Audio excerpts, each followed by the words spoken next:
చెప్పబోతున్న ఈ ఆలయ చరిత్ర ఏదో సినిమాలో చూపించిన అద్భుతంలా ఉంటుంది. ఆధునిక భారతదేశంలో తొలి శివాలయం తెలుగు నేల మీద ఉంది అనేది చారిత్రక పరిశోధకులు తేల్చిన నిజం. దేశంలో ఏ శివాలయాలకు లేని ప్రత్యేకత ఈ ఆలయానికి ఉంది. మామూలుగానే శివుడు అంటే మనకు తెలుసు, మొక్కంగానే ఆయన మన కోరికలు తీర్చేటువంటి పరిస్థితి ఉంటుంది. బట్ ఇక్కడ ఉన్నటువంటి ప్రత్యేకమైన లింగము మరింత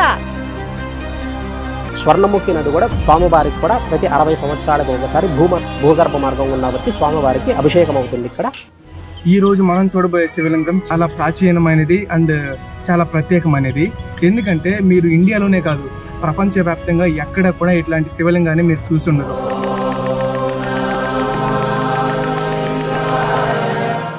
ఈ గుడి అనేది తిరుపతి జిల్లాలోని గుడిమల్లం అనే గ్రామంలో ఉంది.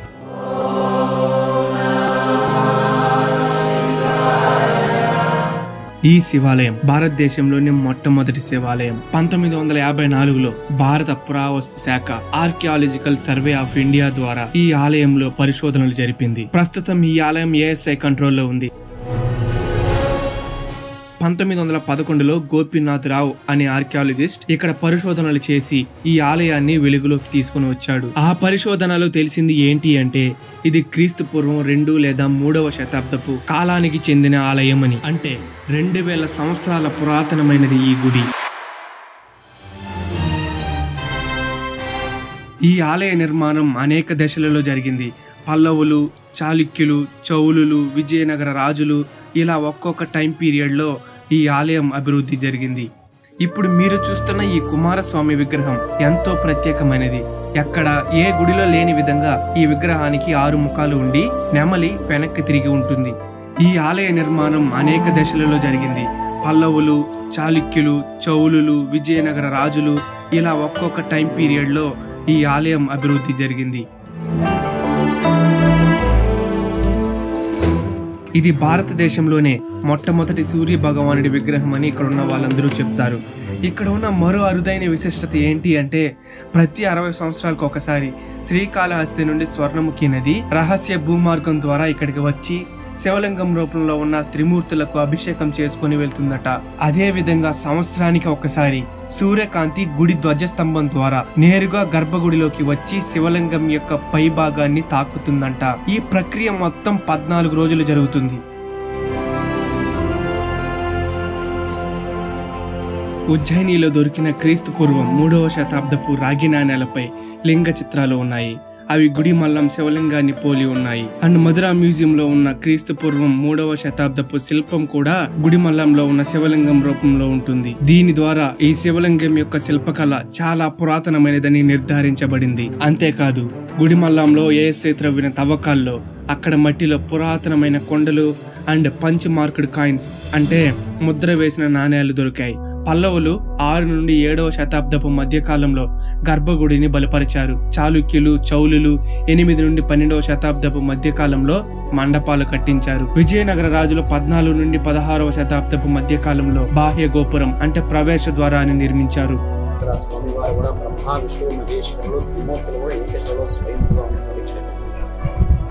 క్రీస్తుకి పూర్వము 2600 సంవత్సరాల నుండి దేవాలయం. నార్మల్గా దీన్ని గుడిమల్లం అని పిలవరు. అప్పటి కాలంలో ఇది చాలా పల్లంగా ఉండేది అనమాట. ఆ శివలింగం కూడా చాలా కిందన ఉంటుందన్నమాట.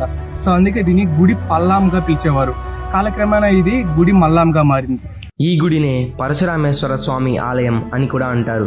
ఎందుకంటే పూర్వం పరశురాముడు తన తండ్రి ఆజ్ఞ మేరకు తన తల్లి అయిన రేణుకాదేవిని చంపి తిరిగి మళ్ళీ తండ్రి ఇచ్చిన వరంతో బ్రతికిస్తాడు. కానీ తల్లిని చంపి మహాపాపం చేశాను అని బాధపడుతూ ప్రాయశ్చిత్తం కోసం ఎంతో మంది ఋషులను సలహా అడగ్గా అప్పుడు తన తండ్రి అయిన జమదగ్ని మహర్షి శివుణ్ణి ఆరాధించమని చెప్తాడు. దాంతో పరశురాముడు శివుణ్ణి ఆరాధించడానికి బయలుదేరుతాడు. అలా వెళ్తుండగా దట్టమైన అడవి మధ్యలో ఒక శివలింగం కనిపిస్తుంది. ఆ శివలింగాన్ని చూసి పరశురాముడు మైమర్చిపోయి అక్కడే తపస్సు చేయడం ప్రారంభిస్తాడు. అక్కడికి దగ్గరే చిత్రాల కొలను అని ఒక కొలను ఉండేది. దాంట్లో ప్రతిరోజు ఒకే తామర పుష్పం పూసేది. పరశురాముడు ప్రతిరోజు స్వర్ణముఖి నదిలో స్నానం చేసి వచ్చి ఆ తామర పువ్వును తీసుకువెళ్లి ఆ శివలింగానికి పూజ చేసేవాడు. అడవి జంతువుల నుండి ఆ కొలన్ని అండ్ ఆ తామర పువ్వుని కాపాడడానికి చిత్రసేనుడు అనే రాక్షసుని కాపలాగా నియమించాడు పరశురాముడు. దానికి బదులుగా ప్రతిరోజు ఆ యక్షుడికి ఒక జంతువును ఏదో ఒక పానీయాన్ని ఇచ్చేవాడంట. ఈ చిత్రసేనుడు అనే రాక్షసుడే బ్రహ్మ. పూర్వ జన్మలో శాపగ్రస్తుడై ప్రస్తుతం ఇప్పుడు ఇలా ఉన్నాడు. ఇలా పరశురాముడు ప్రతిరోజు ఆ శివలింగానికి పూజ చేస్తూ ఉండేవాడు. ఒక రోజు పరశురాముడు రావడం ఆలస్యం కావడంతో ఆ యక్షుడే పూజా కార్యక్రమం మొత్తం చేసేస్తాడు. తర్వాత పరశురాముడు వచ్చి చూసేసరికి పూజ మొత్తం జరిగిపోయి ఉంటుంది. అది చూసి ఎవరు చేశారో అని అడగ్గా రాక్షసుడు నేనే అని చెప్తాడు. దాంతో పరశురాముడికి కోపం వచ్చి చాలా భీకరంగా 14 సంవత్సరాల పాటు ఆ రాక్షసుడితో యుద్ధం చేస్తాడు. ఈ క్రమంలోనే ఆ భయంకరమైన యుద్ధం కారణంగా గుడి మొత్తం పల్లంగా అవుతుంది. ఆ రాక్షసుని ఎలా అయినా చంపాలని పరశురాముడు ఆ రాక్షసుడి భుజాల మీద ఎక్కి నిలబడతాడు.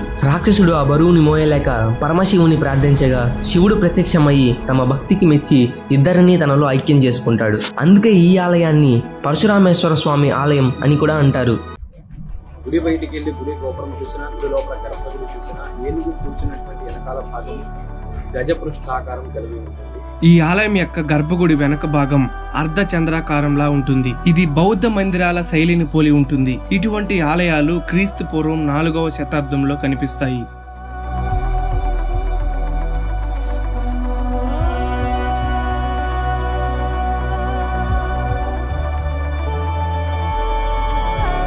ఈ శివలింగం మానవ పురుషాంగంలా ఉంటుంది. అండ్ ఇదే ఇక్కడ ప్రత్యేకత. ఈ విగ్రహం 1.5 మీటర్ హైట్, 0.3 మీటర్స్ విడ్త్ ఉంటుంది. దీన్ని శతవాహనుల కాలంలో ప్రతిష్ఠించారు. ఈ లింగానికి క్రింది భాగంలో యక్షుడు లేదా రాక్షసుడు రూపంలో ఉన్న బ్రహ్మదేవుడు మనకు కనిపిస్తాడు. ఆ రాక్షసుడి పైన పరశురాముడు నిల్చుకొని కుడి చేతిలో జింకని, కొంతమంది దీన్ని పొట్టేలు అని కూడా అంటారు. ఎడమ చేతిలో నీటి కుండ అండ్ భుజం మీద పారసూని ఉంటుంది, అంటే గాండ్ర గొడ్డలి. ఇలా పరశురాముడు ఆ యక్షకుడిపై నిలబడి ఉంటుంది. ఒకే విగ్రహంలో త్రిమూర్తులు కలిసి ఉండటం ఈ ఆలయంలోనే మరో విశిష్టత. ప్రతి 60 సంవత్సరాలకు ఒకసారి దక్షిణ కైలాసము కాళహస్తి స్వర్ణముఖి నది భూగర్భ మార్గం గుండా జలం వచ్చి నేరుగా స్వామి వారికి అభిషేకం విశేషం.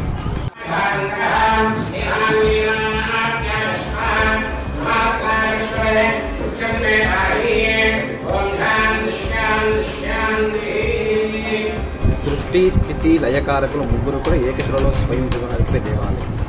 మానవ పురుషాంగం రూపంలో ఉన్న ఈ శివలింగాన్ని దర్శించుకోవడం ద్వారా పిల్లలు లేని వారికి సంతాన ప్రాప్తి కలుగుతుంది అని ఇక్కడికి వచ్చే భక్తుల నమ్మకం.